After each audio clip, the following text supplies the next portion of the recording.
Mummy मेरी बात सुने। अरे बेटा क्या हुआ? तू मुझे इस तरह आवाज़ें क्यों दे रही है? माँ भैया आ रहे हैं, जल्दी से ड्रामा शुरू कर दो। क्या सूरज आ रहा है? हाँ माँ जल्दी करो, जल्दी से ड्रामा शुरू करो, भैया किसी वक्त आते होंगे अंदर। मुझे तो ऐसा लगता है कि जैसे मेरी बेटी इसकी आंखों में खटकती है, और तो और उसके मासूम से बच्चे वो भी उसकी आंखों में खटकते हैं। अरे इतने मासूम है, वो छोटी सी जिद क्या कर दी, इतना बड़ा तमाशा लगा देती है। पता नहीं बहू को क्या बैर है मेरी बेटी से, छोटी छोटी बातों पे इतना सुनाती है उसे। माँ जी ये आप क्या कह रही हैं? आप क्या कर दिया मैंने? अरे बहू तू कहती क्या कुछ नहीं। अरे वो तो मैं छोटी छोटी बातों पर ध्यान नहीं देती, वरना हमारे घर में रोज कलेश हो। मुझे तो तुम्हारी समझ नहीं आती बहू कि तुम्हारे माँ बाप ने तुम्हें यही संस्कार दिए, यही सिखाकर भेजा है कि जाकर ससुराल में अपनी ननद और सास की बेइज्जती करना, उसके बच्चों का अपमान करना, सबसे दूरी बनाकर रहना। तुम तो छोटी छोटी बातों पर मेरी बच्ची के बच्चों को किस तरह टोकती हो, उन्हें डांटती हो। अरे ये किसी और का घर नहीं, जो वो बच्चे चुपचाप बैठे रहे, उनका नाना नानी का घर है, उनके मामू का घर है। क्या वो बच्चे छोटी छोटी फरमाइश नहीं कर सकते? पर नहीं, तू तो हर बार में कलेश करती है। माँ जी क्या आप कैसी बातें कर रही हैं? मैंने तो किसी को किस चीज से मना किया ही नहीं। और आज मैंने गुड़िया के लिए उसकी पसंद के पराठे बनाए थे आलू वाले, और उसने बहुत शौक से खाए भी हैं। अरे बहू ये तो आज की बात है ना, वरना रोज ऐसा थोड़ी होता है। तो साफ साफ बता दे, अगर तुझे मेरी बेटी इतनी खटकती है ना तो बेचारी कहीं भी चली जाएगी, अपने छोटे छोटे मासूम बच्चों को लेकर, लेकिन यहाँ नहीं रहेगी। हाँ भाभी आप साफ साफ बता क्यों देती? अगर आपको मेरा यहाँ पर रहना बिल्कुल नहीं पसंद तो मैं चली जाऊंगी, क्योंकि मैं नहीं चाहती कि मेरी वजह से मेरे भाई का घर खराब हो जाए। मैं कहीं भी रह लूंगी। मुझे आप लोगों की बातें बिल्कुल समझ नहीं आ रही। मुझे तो ये सोच सोच खैर तो रही है, आप लोग मेरे ऊपर ये सब क्यों इल्जाम लगा रहे हो जब मैं कुछ करती नहीं? आप लोग हर बार ऐसा क्यों करते हैं मेरे साथ? बहू कहीं तेरे मन में ये तो नहीं कि तू मेरी बेटी को लेकर अलग रहना चाहती है? बहू प्लीज ऐसा कुछ मत करना, मैं तेरे आगे हाथ जोड़ती हूँ। मैं अपनी बेटी को कहीं भी भेज दूंगी, लेकिन इस तरह मेरे बेटे को मुझसे अलग मत करना। माँ ये सब कुछ क्या है? आप इससे माफी क्यों मांग रही हैं और हाथ क्यों जोड़ रही हैं? अरे बेटा फिर तू ही बता दे मैं क्या करूं। मुझे तो सोच सोच के कुछ होता है कि तू मुझसे अलग हो जाएगा, अलग रहेगा। बेचारी वो माँ कैसे रहती होंगी जिनका बहू और बेटा कहीं और रहता है, उनका तो कलेजा नहीं फट जाता होगा। मैं नहीं रह सकती बेटा तेरे बिना। माँ जी आप ऐसा क्यों सोच रही हैं? मैंने तो ऐसा आपसे कभी कहा ही नहीं, और नहीं मैं सोच सकती हूँ। आपको क्या मेरे रवैये से ऐसा लगता है? मैं तो कोई जवाब भी नहीं देती, फिर आप ऐसा क्यों कर रही हैं मेरे साथ? शट अप रीमा, तुम्हें क्या मेरी माँ की आंखों के आंसू नजर नहीं आते? तुम्हें क्या लगता है वो झूठ बोल रही है? वो इससे मुझसे झूठ बोलेंगी? तुम इस तरह मेरी माँ पर कोई इल्जाम नहीं लगा सकती। अगर तुमने इस घर में रहना है तो सबके साथ मिलजुल कर रहना है। और रही बात दीदी की, तो वो कहीं नहीं जाएंगी, जो उनका भी घर है वो इसी घर में रहेंगे हमारे साथ। नहीं आप मुझे गलत समझ रहे हैं। मैंने ऐसा कुछ भी नहीं किया। रीमा तुम्हें मुझे सफाई देने की कोई जरूरत नहीं, जाओ जाकर अपना काम करो। और हाँ, मुझे इस तरह रोज रोज घर में क्लेश बिल्कुल नहीं पसंद। तो इसलिए मैं तुमसे रिक्वेस्ट करता हूँ कि मैं हमेशा से अपने घर में सुख और शांति देखते आया हूँ, आगे भी यही देखना चाहता हूँ। तो तुम अपनी भाभी होने का सारे सबूत दो, ना कि इस तरह छोटी छोटी बातों पर क्लेश करो। दीदी अगर रीमा की वजह से आपका दिल दुखा तो उसे माफ कर दें। अभी उसे घर में आए हुए सिर्फ 3 महीने तो हुए हैं, उसे आहिस्ता आहिस्ता इस माहौल के बारे में पता चलेगा। भैया आप बिल्कुल चिंता मत करें, मुझे भाभी का रवैया बिल्कुल बुरा नहीं लगता, क्योंकि मैं नहीं चाहती मेरी वजह से मेरे भैया और भाभी में कलेश हो, उनका घर खराब हो जाए। भाभी जो मेरे साथ करती है चलो सो करती है, लेकिन कभी कभी भाभी का रवैया जो बच्चों के साथ होते हैं ना, वो मुझे बहुत बुरा लगता है। जिस तरह बच्चों को डांटती है, पर कोई ना, भाभी भी नहीं है, ऐसे ऐसे समझ जाएंगी। भैया आप मुंह हाथ धो लीजिए, मैं आपके लिए चाय बनाती हूँ। ठीक है दीदी, सच में आप बहुत अच्छी हैं और आपका दिल कितना बड़ा है। देखा माँ कैसी लगी मेरी एक्टिंग? अरे बेटा मेरी एक्टिंग का किसी से काम थी? मामा मामी कहाँ पर हैं? क्यों तुम्हें मामी से क्या काम है? क्योंकि मुझे मामी के साथ खेलना है। क्या? चुपचाप जाके ना कमरे में बैठ के अपनी पढ़ाई करो,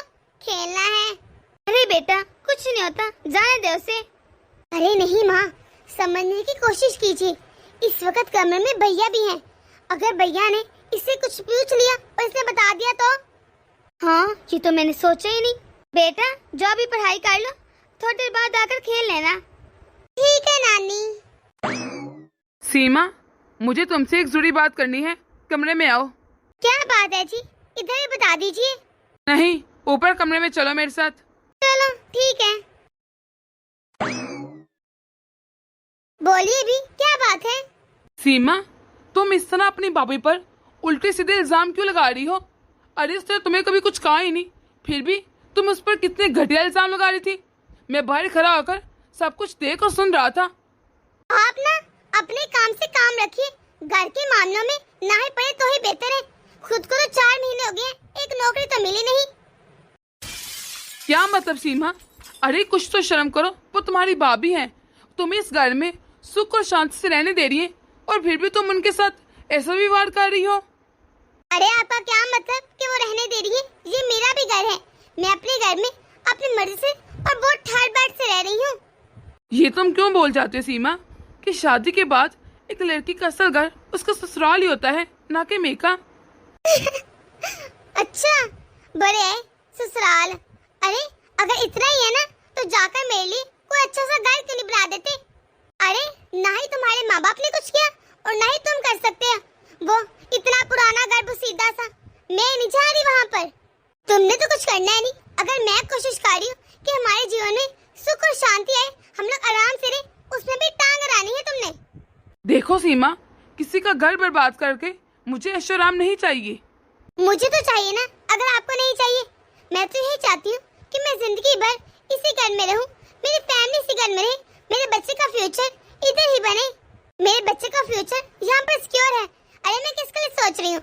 अपने लिए नहीं, मैं तुम लोगों के लिए ज्यादा सोच रही हूँ। अरे मेरा पति यहाँ पर खुश रहे, मेरे बच्चे खुश रहे। तुमने तो कुछ करना नहीं, फिर मुझे ही करना है ना सब कुछ। सीमा, मेरी किस्मत खराब नहीं, बस मेरा समय शायद बुरा चल रहा है। वरना तुम अच्छे तरीके से जानती हो कि तुम्हारे बाबूजी ने मेरी फैक्ट्रियां देखकर ही तुम्हारी शादी मुझसे की थी। ऐसे तो किसी को नहीं दे दिया था तुम्हें। लेकिन अब तुम्हारे पास वो फैक्ट्री नहीं, क्योंकि इसमें आग लग चुकी है, और ना ही तुम उसके मालिक हो। अब तुम्हारे पास फूटी कौड़ी नहीं है। देखो सीमा, मैं तुमसे रिक्वेस्ट करता हूँ, तुमसे विनती कर रहा हूँ, भाभी जी को परेशान करना छोड़ दो। वो बहुत अच्छी हैं।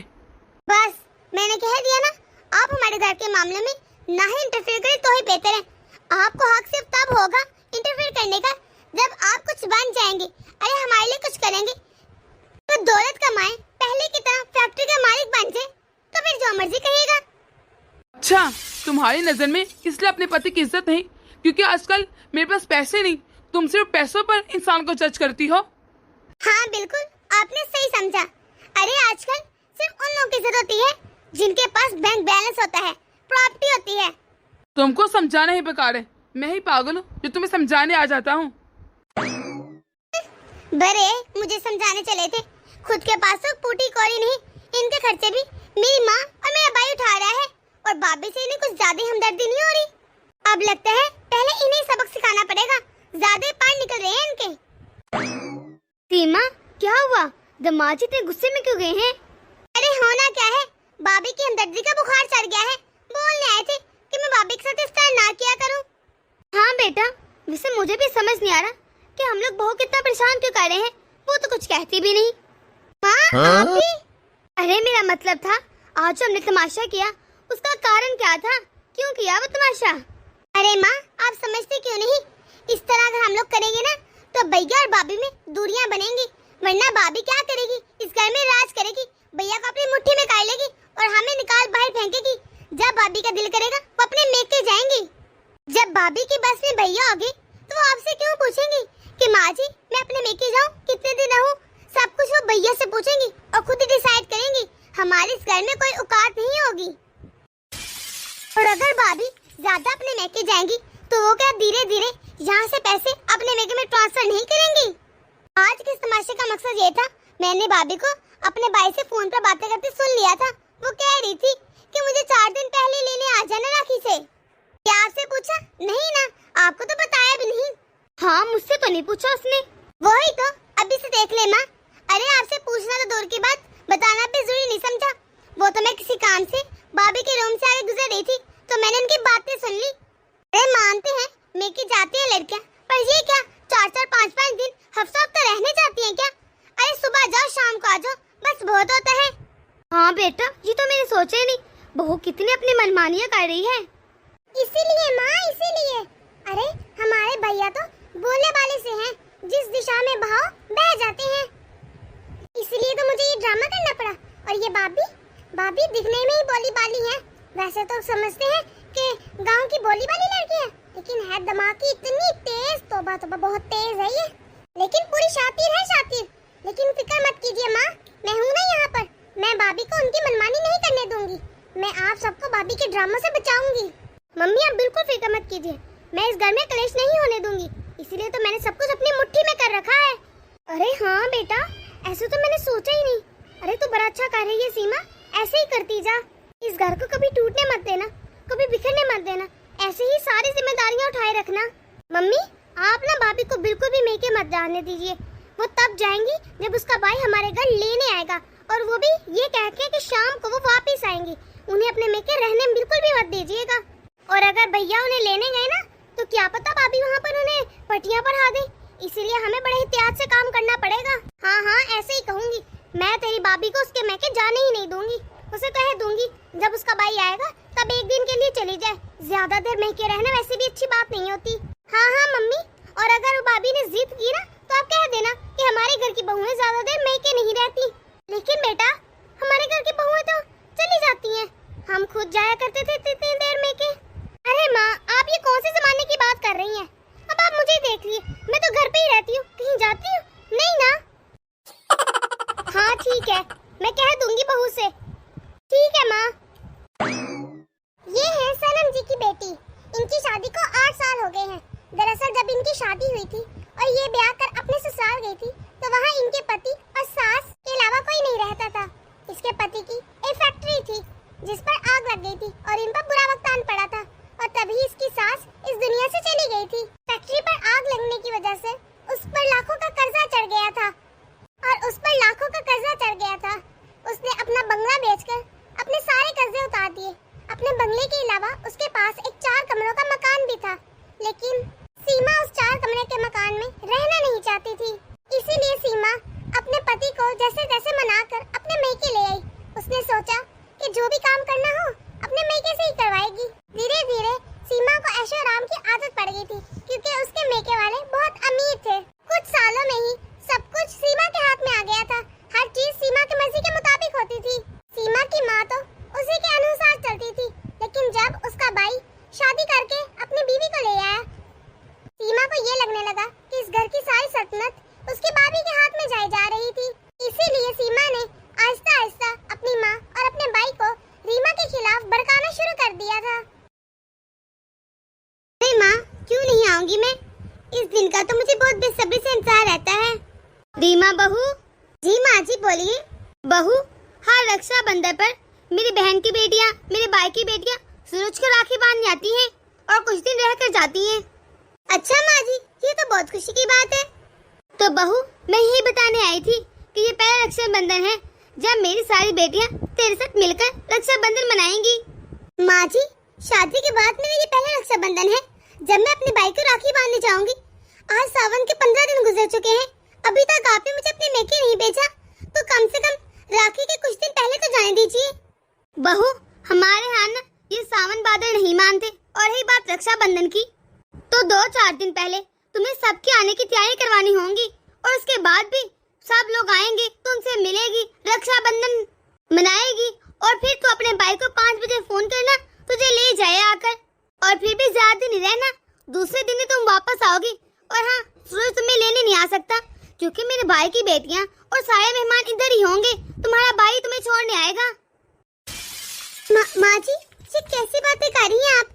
मेरा भी तो ये त्योहार है, शादी के बाद पहला सावन है ये। माँ जी अभी कल ही तो आपने कहा था कि राखी के कुछ दिन पहले चली जाना। मेरा भाई तो मुझे 8 दिन पहले लेने आने वाला था। मैंने उसे कहा नहीं तो 2-4 दिन पहले आना बस। और तो मैंने तो इनसे भी बात कर ली थी, वो भी राजी थी। फिर माँ जी आपको यूँ अचानक क्या हो गया है आज? मुझे क्या हो गया है? मुझे कुछ नहीं हुआ बहू, मैं सोच विचार करके ये फैसला कर रही हूँ। अरे ना मैं तुझे मैके जान से रोक रही हूँ और ना ही मैं अपनी बेटियों का दिल तोड़ना चाहती हूँ। माँ जी, कम से कम एक दिन पहले तो जाने दीजिए मुझे।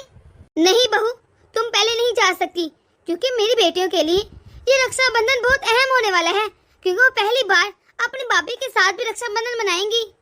लेकिन माँ जी, शाम के 5 बजे अगर मैं जाऊंगी तो मुझे अपने मेके पहुँचते पहुँचते आधी रात हो जाएगी। ये तो बहुत टाइम हो जाएगा। अरे बाबी, इसमें इतना चिंता वाली कौन सी बात है? कौन सी किताब में लिखा है कि अपने भाई को राखी उनके घर जाकर ही बांध जाए? जिस तरह हम लोग अपने भाई को राखी यहाँ पर बांधेंगे, आप भी बांध देना। सबको बढ़िया सा खाना खिलाने के बाद आप भी अपने मैके चले जाना। लेकिन दीदी, सिर्फ मेरे लिए तो रक्षाबंधन नहीं ना, मेरी बड़ी बहन भी तो आएगी मेरे भाई को राखी बांधने, और मेरा भाई इकलौता भाई है। ये देख रहे माँ, अरे मैं इनका सोच रही हूँ, इन्हें तो कोई फिक्र नहीं, इन्हें आगे किसी और की पड़ी है। अरे आप अपना सोचिए ना, आपको तो मौका मिल जाएगा ना अपने भाई को राखी बांधने का। छोड़े अपनी बहन को। दीदी, वो मेरी बहन है, कोई और नहीं। बस बहू, अच्छे घराने की बहू ज्यादा बहस नहीं करती। अरे तुम अपनी सास की बात टालकर ननद की बात भी नहीं मान रही, किसी की बात सुन रही, सिर्फ अपने मनाने की पड़ी है। अब इस बात पर कोई बहस नहीं होगी, जो मैंने कह दिया वही होगा, ठीक है? मुझे तो समझ नहीं आता मैंने इन लोगों का क्या बिगाड़ा है जो ये हर वक्त मुझसे दुश्मनी रखते हैं, या मैंने किसी का क्या बिगाड़ा था जो मैं इस घर में बहू बन के आ गई। इससे अच्छा तो मैं अपने घर में ही रहती, शादी ही ना करती। मुझे तो इनकी बातें भी इतनी बुरी नहीं लगती जितनी दीदी की लगती हैं। मुझे तो माँ जी की समझ नहीं आती। माँ जी पहले मेरी सारी बातें मान जाती हैं, उस बातों से सहमत भी होती है, फिर अचानक क्या होता है कि वो मुकर जाती है और मुझे इतनी बातें सुनाकर चली जाती है। आखिर मैं कब तक इस तरह खामोश रहूंगी? मुझे तो ऐसा लगता है मेरी चुप भी ना इन लोगों को और मौका दे रही है और शहर दे रही है। ये लोग और अत्याचार करे मेरे ऊपर। मैंने सोचा था कुछ नहीं होता, चुप रहती हूँ, पर अब कोई फायदा नहीं। मुझे अपने घर वालों को इनके रवैये के बारे में बताना ही होगा। यही तो होता है, नई नवेली दुल्हन अपने मेके चाहती है ना, पर यहाँ मैं जब भी मेके जाने की बात करती हूँ इन लोगों को पता नहीं क्या होता है, फौरन से मुझे मेके जाने से रोक देती है और फिर अपनी बात ऐसे कहती है जिसे पत्थर पर भी लकीर हो। बेचारी रीमा का कुछ सुनने वाला भी नहीं था। जब रीमा ने सूरज से बात की तो सूरज ने साफ साफ कह दिया, जो माँ जी और दीदी चाहती है वही करो। ऐसा ऐसा दिन गुजर जाते हैं और राखी के 2 दिन पहले सूरज की मामू की लड़कियां और खाला की बेटियां भी आ जाती हैं, और वो भी रीमा के साथ बहुत बुरा रवैया रखती हैं। फिर आखिरकार रक्षाबंधन का दिन आ जाता है, सब कुछ अच्छा ही रहता है। रीमा सबके लिए अच्छे अच्छे पकवान बनाती है और उसकी खाला की बेटियां सूरज को राखी बांधती है, और रीमा, उसका बेचारी का दिल तो जिसे दरवाजे में अटक गया था, वो बार बार बाहर देखती, कब से वो अपने भाई का इंतजार कर रही थी। आखिरकार शाम के 4 बजे उसका भाई आ ही जाता है और वो बहुत खुश होती है, अपना सामान लेकर जाने लगती है कि उसकी सास और ननद उसको रोक देती है, कहती है पहले सारा घर के काम खत्म करो, किचन में जो बर्तन पड़े हैं वो दो। बेचारी रीमा सारे काम खत्म करती है और आखिरकार शाम को 6 बजे वो अपने मेके जाने लगती है। रीमा इन सब के रवैये से बहुत ही दुखी और परेशान थी। 10 बजे के करीब वो अपने घर पहुंचती है और वो दौड़कर अपनी माँ से लिपटकर रोना शुरू कर देती है। बस कर दे मेरी बच्ची, बस कर दे, मत रो। Mummy, mummy. बेटा, जा अपनी दीदी का सामान उसके रूम में रखाया। जी माँ। माँ, पापा कहाँ हैं? कहीं नजर नहीं आ रहे। बेटा, वो तेरी बुआ के घर गए हैं, उनका ऑपरेशन हुआ है ना, तो यहाँ नहीं आ सकती थी, इसलिए मैंने उनको उनके घर भेज दिया। माँ, मुझे लगता है आप लोगों ने मेरी शादी बहुत गलत घर में कर दी। दीदी हर वक्त मुझे टोकती रहती है, मेरी बातों को गलत कहती है और तो और मेरे ऊपर झूठे इल्जाम लगाती है और माँ जी को भी मेरे खिलाफ कर देती है। मुझे समझ नहीं आ रहा माँ। हाँ बेटी, हमसे बहुत बड़ी गलती होगी। सियाने कहते थे कि जिस घर में अपनी बेटी अपने दामाद जी के साथ आकर मुश्किल रहना शुरू कर दे, वहाँ अपनी बेटी कभी ना दो, क्योंकि वहाँ पर बहू की कभी चलती नहीं, हमेशा बेटी राज करती है और हर काम बहू से करवाती है, उस पर हुक्म चलाती है। पर बेटो, उस वक्त ये बात हमारे जहन में आई नहीं, हमने बस तेरे पति का कारोबार देखा हमने बस अच्छा घर और अच्छा लड़का देकर तेरी शादी वहाँ तय कर दी। हमें तो ये भी नहीं पता था कि तेरी ननद तेरे शोहर के साथ वहाँ रहती है। बेटा तू तो अच्छी तरीके से जानती है ना, जब तेरी बात पक्की हुई थी हमें तो तब भी किसी ने नहीं बताया। शादी के 1 महीने बाद जाकर पता चला कि तेरी ननद अपने पति के साथ यहीं रहती है हमेशा के लिए। हाँ माँ, हमें किसी ने बात बताना जरूरी समझे ही नहीं। माँ सबसे बड़ी फसाद है ना, वो मेरी ननद है, आपको नहीं पता। वो हर वक्त माँ जी को मेरे खिलाफ करती रहती है और इनके सामने भी मुझे बार बार नीचा दिखाती है। कभी कोई इल्जाम लगाती, कभी कोई, और ये भी मुझसे दूर होते जा रहे हैं। वो तो यहाँ तक कहती है कि जैसे मुझे मेरी ननद का अपने घर में रहना पसंद नहीं, मैं उन्हें बार बार घर से निकालने की धमकियाँ देती हूँ, घर से बाहर निकाल दूंगी। और तो उन्होंने यहाँ तक कह दिया कि मैं अपने पति को यहाँ से लेके अलग होना चाहती हूँ। माँ अब आप ही बताएं, कब तक मैं झूठे इल्जाम बर्दाश्त करूँ? मेरी ननद की वजह से हमारे दरमियान इतने क्लेश होते हैं, हर बात पर तनाव बढ़ते ही जा रहा है। हद तो तब होगी माँ जब माँ जी ने मुझे कहा था कि रक्षाबंधन के कुछ दिन पहले अपने मेके चले जाना, और जब समय आया तो दीदी ने माँ जी को मेरे खिलाफ कर दिया। उन्होंने मुझे साफ साफ मना कर दिया कि मैं कहीं नहीं जाऊंगी। और तो और आपको पता है, उन्होंने मुझे घर से 5 बजे निकलने दिया, इसलिए तो मैं 10 बजे पहुंच रही हूँ। और रक्षाबंधन वाले दिन माँ, मेरी ननद मेरे साथ बहुत बुरा कर रही है, मैं मानती हूँ। उनके ऊपर बुरा समय चल रहा है, वो रहे, मुझे कोई मसला नहीं, लेकिन मुझे भी तो अच्छे से रहने देना। माँ आप ही बताइए मैं क्या कुछ बर्दाश्त करूँ? दीदी आप बिल्कुल भी चिंता मत कीजिए, हम लोग जीजा जी को समझाने की पूरी कोशिश करेंगे कि आपके साथ उस घर में गलत हो रहा है। भाई कोई फायदा नहीं, क्योंकि ये भी ना अपनी बहन की बातों को पत्थर पे लकीर मानते हैं। उन्हें लगता है बस वही सच बोलती हैं। पर बेटा इस तरह चुप रहने से भी तो मसला हल नहीं ना होगा, बल्कि मसले और बढ़ेंगे। अभी तो फिर भी शुरुआत है, अभी हम लोग मसले को हल कर लेते हैं। मैं खुद जाऊंगी तुम्हें छोड़ने और तुम्हारी सास से बात करूंगी। नहीं माँ, ऐसे तो मैं अपने ससुराल नहीं जाने वाली, जब तक कि मुझे लेने ना आए मैं यहाँ से कहीं नहीं जा रही। पर बेटा ये तो क्या कह रही है, तू जितने दिन अपने मेके रहेगी ना तो उतने दिन ही तेरी सास और ननद तेरे पति को तेरे खिलाफ कर देंगी। अरे ये बहुत नाजुक रिश्ते होते हैं, और हो सकता है तुम दोनों में बहुत ज्यादा गलतफहमियां हो जाए और ये रिश्ता भी टूट जाए। बेटा ऐसा मत कर तू, मैं खुद तुझे तेरे ससुराल छोड़ने जाऊंगी और सामने से जाकर बात करूंगी। ठीक है माँ, जैसी आपकी मर्जी। हाँ हम लोग कल ही जाएंगे तेरे ससुराल बात करने।